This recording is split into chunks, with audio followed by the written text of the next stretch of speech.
In our last turn, we discussed about the indeterminacy, static indeterminacy as well as kinematic indeterminacy. Okay, so static indeterminacy and kinematic indeterminacy के जितने भी example है, किस type के examples आ सकते हैं? दो टाइप के, प्लेन एंड स्पेस. ठीक है, प्लेन फ्रेम, स्पेस फ्रेम. अब प्लेन एंड स्पेस में भी तीन टाइप की प्रॉब्लम होगी हर टाइप में. First is on beam, truss and frame. ठीक है, बीम, ट्रस, फ्रेम तीनों डिफरेंट टाइप के फॉर्मूले हमने डिराइव किए थे लास्ट टाइम पे. ठीक है, ज़्यादातर कॉम्प्लिकेट करने के लिए क्या कर देगा कि वो इंटरनल हिंज प्रोवाइड कर देगा. ठीक है, तो वो भी हमने दो न्यूमेरिकल किए थे इफ यू रिमेंबर. ठीक है, ऑन आवर फर्स्ट टर्म. ठीक है, सो इससे ज़्यादा कॉम्प्लिकेटेड नहीं है. बट लास्ट स्टैटिक इंडिटरमिनेसी की काफ़ी बात की एंड काफ़ी एग्जांपल हमने डिस्कस किए. एंड काइनेमेटिक इंडिटरमिनेसी में मैंने बताया था कि यार ओनली डिग्री ऑफ फ्रीडम को काउंट करना है ना. बट इन्होंने अलग अलग फॉर्मूले डिराइव कर रखे. आप डायरेक्टली भी कर सकते हो कि यार अगर स्पेस फ्रेम है तो हर जॉइंट, रिजिड जॉइंट की बात कर रहा हूँ ना, दो टाइप के जॉइंट्स हैं हमारे पास, rigid as well as hinge joint. ठीक है, या फ्लेक्सिबल जॉइंट भी बोलते हैं. ठीक है, तो रिजिड जॉइंट की बात करें तो रिजिड जॉइंट में अगर प्लेन फ्रेम है तो थ्री आपके पास डिग्री ऑफ फ्रीडम होती है. One is horizontal, vertical and rotation. But अगर पिन जॉइंट की बात करें तो पिन जॉइंट के लिए आपके पास दो डिग्री ऑफ फ्रीडम होगी, horizontal and vertical. Rotation is not possible in pin joint because movement on pin joint is zero. ठीक है, सो इसलिए रोटेशन हम काउंट ही नहीं करते, नहीं इस टाइप का कोई लोड असाइन करते हैं, लेटरल लोडिंग असाइन ही नहीं करते, हम ओनली एक्सियल लोडिंग की बात करते हैं जब हम पिन जॉइंट स्ट्रक्चर्स की बात करेंगे. But in three dimensional structure या इन स्पेस फ्रेम की बात करें, अगर हमारे पास सिंपल फ्रेम है, रिजिड जॉइंट फ्रेम है, तो इसमें स्पेस फ्रेम में 6 डिग्री ऑफ फ्रीडम होती है हर जॉइंट. ठीक है, 3 ट्रांसवर्स आपके डिस्प्लेसमेंट होते हैं और 3 रोटेशनल डिस्प्लेसमेंट होते हैं. ठीक है, तो हर जॉइंट पे 6 आपके पास डिस्प्लेसमेंट पॉसिबल. एंड इन अगर हम प्लेन सॉरी पिन जॉइंट की बात करें तो 3 आपके पास transverse displacement possible.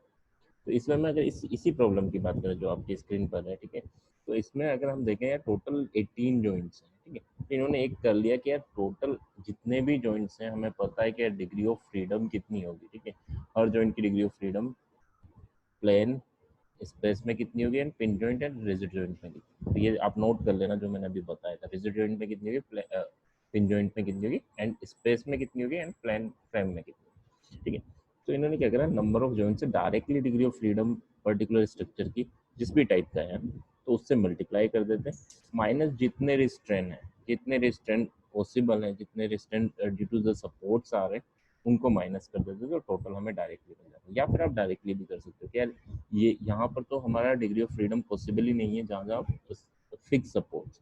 So 6 supports are there which are fixed, so आप उन्हें सब्सट्रैक्ट कर दो तो टोटल 18 माइनस 6 यानी हमारे पास बचे अब 12. और हर सपोर्ट या सॉरी हर जॉइंट की कितनी है डिग्री ऑफ फ्रीडम, 6. ठीक है, सो आप डायरेक्टली कर दोगे कि 12 इंटू 6, सो दैट इज 72. तो डायरेक्टली आपको मिल जाएगी डिग्री ऑफ काइनेमेटिक इंडिटरमिनेसी. ठीक है, यहाँ किसी को कोई डाउट है? नहीं, ओके.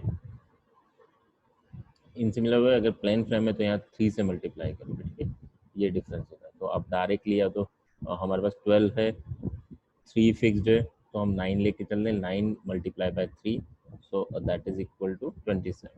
तो यहाँ हमें डायरेक्टली वैल्यूज मिल जाए. ठीक है, ट्रस है तो ट्रस के लिए कितना बता रहा था मैंने, 2 है, 6 इंटू 2 माइनस इनकी वजह से जो भी रिस्ट्रेंड हो रहा है उससे सब्सट्रैक्ट. तो ये बस आपको जब काइनेमेटिक इंडिटरमिनेसी फाइंड आउट करते हो तो केवल हमें ये पता होना चाहिए कि यार किस टाइप का स्ट्रक्चर है. दो टाइप के structure, pin joint and rigid joint. ठीक है, तो पिन जॉइंट है तो 2 होगी इन प्लेन एंड स्पेस के लिए 3 होगी डिग्री ऑफ फ्रीडम. अगर हमारा रिजिड जॉइंट है तो 3 होगी प्लेन के लिए एंड स्पेस के लिए हमारे पास 6 होगी. ठीक है, तो डायरेक्टली यहाँ से आप डिग्री ऑफ फ्रीडम और काइनेमेटिक इंडिटरमिनेसी फाइंड आउट कर सकते हो फॉर पर्टिकुलर स्ट्रक्चर. ठीक है, ओके. यहाँ तक किसी को कोई डाउट है? ठीक है, तो पूछ लो, नहीं तो हम कुछ नया स्टार्ट करते हैं ना. ओके, अब हमें करना क्या है, हमें दो मेथड स्टडी करने हैं। First one is flexibility method and second one is stiffness method. कर क्या रहे हैं, हमें वही वर्क करना है। हमें गिवन स्ट्रक्चर, जो भी इंडिटरमिनेट स्ट्रक्चर्स गिवन होगा हमें, उसके लिए हम फाइंड आउट करेंगे shear force diagram and bending moment diagram. ठीक है, बेंडिंग मोमेंट डायग्राम तो आपको करना ही है, बट अगर शेयर फोर्स डायग्राम भी पूछा जाए, जब आप बेंडिंग मोमेंट डायग्राम ड्रॉ कर लेते हैं तो शेयर फोर्स बना सकते हैं। तो आपको यही वर्क करना। तो इन मेथड्स में क्या करना है, ठीक है, इन मेथड्स में क्या करना है, लाइक ये मेरे पास फ्लेक्सिबिलिटी मेथड, और फ्लेक्सिबिलिटी एग्जैक्टली होती क्या, नोट कर लो, दैट इज द डिस्प्लेसमेंट पर